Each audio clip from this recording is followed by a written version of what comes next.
비트코인 가격이 11만 달러를 돌파하며 사상 최고치를 경신했습니다. 미국, 중국, 홍콩에서 비트코인은 사상 최고치를 돌파했는데요. 일본, 한국 등 국가들도 뒤이어 각국 통화 기준으로 사상 최고치 경신을 눈앞에 두고 있습니다. 비트코인이 무슨 이유로 신고가를 경신했을까요? 이유는 단순합니다. 비트코인을 사려는 사람은 늘어나고 팔려는 사람은 줄어들었기 때문입니다. 그러면 누가 왜 사고 있는 것일까요? 이번 영상에서는 비트코인을 사려고 하는 참여자들이 어떻게 늘어나고 있는지 알아보도록 하겠습니다. 가장 먼저 미국 주정부 차원에서 비트코인 전략 비축을 하기 위한 법안들이 속속들이 통과되고 있습니다. 대표적으로 뉴햄프셔주는 지난 5월 7일 미국 내에서는 최초로 비트코인 전략자산 비축 법안을 통과시켰습니다. 비트코인 비축 법안인 HB230 법안이 상하원 통과와 주지사의 서명까지 완료되어 뉴햄프셔주는 공식적으로 공공자금의 최대 5%를 시가총액 5천억 달러 이상의 디지털 자산에 추가할 수 있게 되었습니다. 현 시점에서 비트코인만 시가총액이 2조 달러가 넘고 시가총액 2위의 이더리움의 경우 3천억 달러 수준이기 때문에 이 법안은 사실상 비트코인만을 비축 대상으로 제한하고 있습니다. 뿐만 아니라 5월 8일 애리조나 주에서도 비트코인 전략자산 비축 법안인 HB2749 법안이 통과되었습니다. 이 법안에 따르면 주정부는 디지털 자산 기금을 설립하고 주 정부가 공식적으로 디지털 자산을 비축할 수 있도록 허용합니다. 뉴햄프셔주의 법안과 차이점은 공공자금의 일부를 비트코인을 구입하는 데 사용하는 것이 아니라 주 정부가 보관하고 있는 미청구 디지털 자산을 비축할 수 있도록 하는 법안이라는 점이 다릅니다. 비트코인을 적극적으로 비축하는 SB1025 법안은 지난 5월 2일 KT옵스 주지사가 공공자금으로 검증되지 않은 자산을 비축하는 것은 위험하다는 이유로 거절했기 때문에 폐기되었고, 거절된 법안보다는 더 보수적인 형태의 수정된 법안이 발의되어 이번에 통과되었습니다. 애리조나주에서 통과된 법안은 뉴햄프셔주처럼 공공자금의 일부분을 투자할 수 있는 법안은 아니지만 주 정부가 디지털 자산을 보유할 수 있는 법적 근거를 만들었다는 점에 의의가 있습니다. 또한 HB2749 법안에서 의미 있었던 점은 비트코인과 다른 디지털 자산을 구분한 데 있습니다. 법안 내용에 따르면 주 정부 보유 디지털 자산 기금의 10%는 일반 기금으로 전환할 수 있도록 허용하는데요.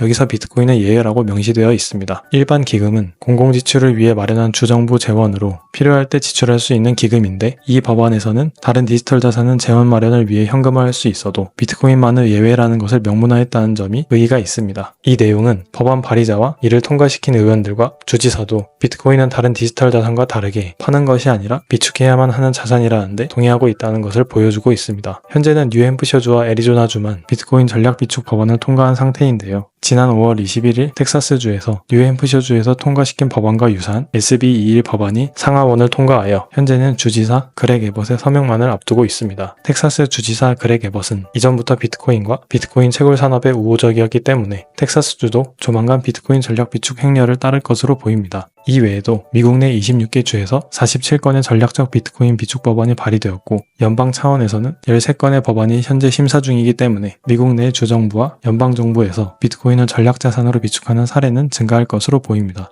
현재 국가보다 더 유연하고 적극적으로 비트코인을 확보하는 것은 기업입니다. 비트코인을 매입하는 대표적인 기업인 마이클 세일러의 스트래티지는 올 한 해만 12만 9,830개의 비트코인을 매입했습니다.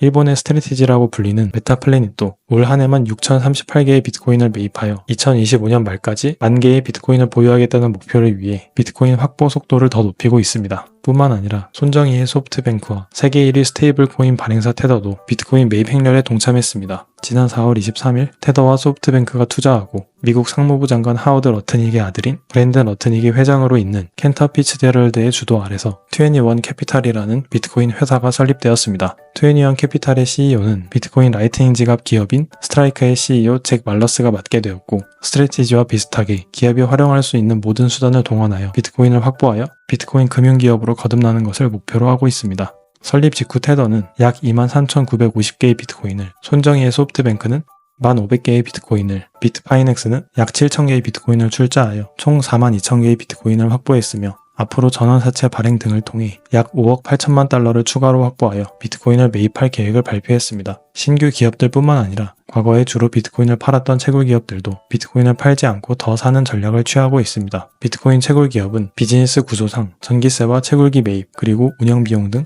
단기적인 지출이 발생하는 한편 유일한 수입원은 비트코인 채굴밖에 없기 때문에 비트코인을 팔 수밖에 없었습니다. 하지만 최근 비트코인 라이트닝 지갑 기업인 스트라이크가 비트코인을 담보물로 받고 연 12% 남짓하는 이율의 달러를 대출해주는 금융상품을 선보였습니다. 이는 채굴 기업들이 비트코인을 팔지 않고 당장의 현금 시장 흐름 해소에 사용할 수 있어 비트코인 채굴 기업들에게는 단기적인 현금 유동성 문제를 해결할 수 있으면서 비트코인을 장기간 보유할 수 있는 선택지를 하나 더 갖게 된 것이라고 볼 수 있습니다. 이렇게 되면 그나마 시장에 매물로 나와 있던 채굴자가 판매하는 비트코인마저 시장에서 자취를 감출 수 있게 됩니다. 개별 기업들뿐만 아니라 기관들이 참여하면서 시장에서 살 수 있는 비트코인 수량은 더 줄어들게 될 것입니다. 개별 기업이 비트코인을 사기 위해 동원할 수 있는 자금보다 이미 많은 자금을 운영하고 있는 대형 금융기관의 자금 규모가 훨씬 더 크기 때문입니다. 지난 5월 21일에는 자산운용 규모가 1조 달러가 넘는 세계 최대의 사모펀드 블랙스톤이 미국 증권거래위원회에 비트코인 ETF 아이비트에 약 108만 달러를 투자했다고 공개했습니다. 블랙스톤 CEO 스티브 슈와츠먼은 과거의 블록체인 기술은 흥미롭지만 이를 화폐로 사용하는 것은 매우 생소하다고 밝히며 디지털 자산 투자에 회의적이었는데요. 이번 공시를 통해서 비트코인 ETF에 투자한 것이 밝혀져 어느 정도 비트코인에 대한 관심을 두고 있는 것을 알 수 있습니다. 오랫동안 비트코인과 디지털 자산에 대해서 회의적인 입장을 보였던 JP모건의 제이미 다이먼 역시 5월 19일 고객들에게 비트코인을 구매할 수 있도록 하겠다고 밝혔습니다. 다이먼은 JP모건 체이스 투자자의 날 행사에서 고객들이 자신의 돈을 마음대로 쓸 권리가 있음을 인정하며 개인적으로는 회의적이지만 고객들이 비트코인을 사는 것을 막지 않겠다고 밝혔습니다. 그는 과거에 비트코인은 쓸모없다. 비트코인은 애완용 돌멩이다. 내가 정부 관계자라면 비트코인을 폐쇄했을 것이다 라고 비난하며 비트코인에 대한 무지함을 드러내는 회의론자였지만 트럼프 정권 들어서 폐지된 디지털 자산 회계 처리 규정과 골드만삭스, 모건 스탠리 등 다른 경쟁은행들의 비트코인 투자 허용 그리고 증가하는 고객들이 비트코인 투자 수요로 인해 결국 백기를 든 것으로 볼 수 있습니다. 그러면 우리나라는 어떨까요? 여전히 비트코인을 투자하고 있는 기업이나 기관은 조용합니다. 정치권에서도 나오는 이야기는 잘해야 비트코인 ETF 허용할까 말까에 대한 이야기나 세금을 어떻게 매길 수 있는지 법인들의 디지털 자산 계좌 개설 정도입니다. 지금은 2-3년 정도 늦은 상황이지만 앞으로는 10년, 20년 차이가 날 수 있습니다. 하지만 나중에 비트코인을 사려면 정말로 살 수 있는 비트코인은 얼마 남지 않았을 수 있고 그마저도 가격이 천정부지로 치솟을 것입니다.